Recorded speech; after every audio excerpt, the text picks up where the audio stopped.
For us, there's kind of three main pillars to any of this strategy, and this is how to make it more interconnected. So on one hand, we have to look at kind of community and community infrastructure, as we've seen with the National Hub scheme.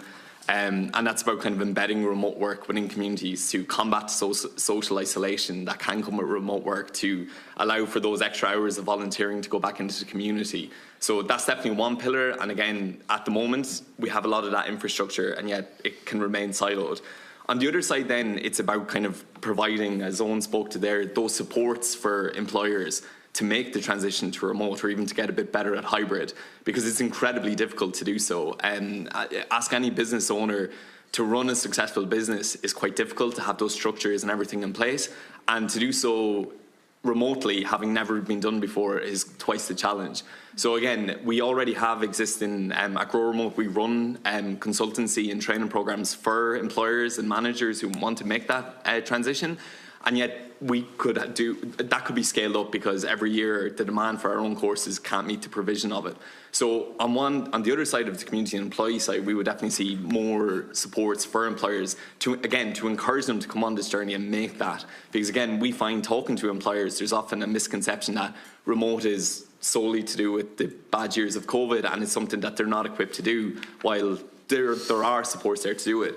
But I suppose for us, fundamentally, the thing that pillar that brings the other two together and kind of allows that kind of interconnectivity between all these silos is that focus on the jobs themselves. Because we can't talk about the benefits of remote work without talking about the remote jobs. And I suppose for us, there's kind of two big elements to that feed into the other ones. The first one is setting a target for remote employment in Ireland, whether that's from Indigenous Irish companies to make the transition, or from the international jobs that Tracy spoke of that are essentially hanging in the air and we're not really making a concerted effort to draw them down.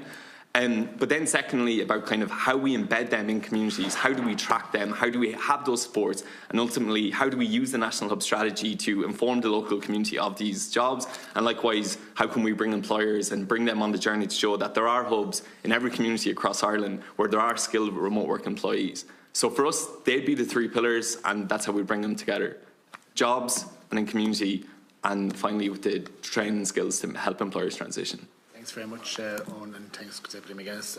Deputy Willie Eard. I just want to thank all the contributors here this morning. I suppose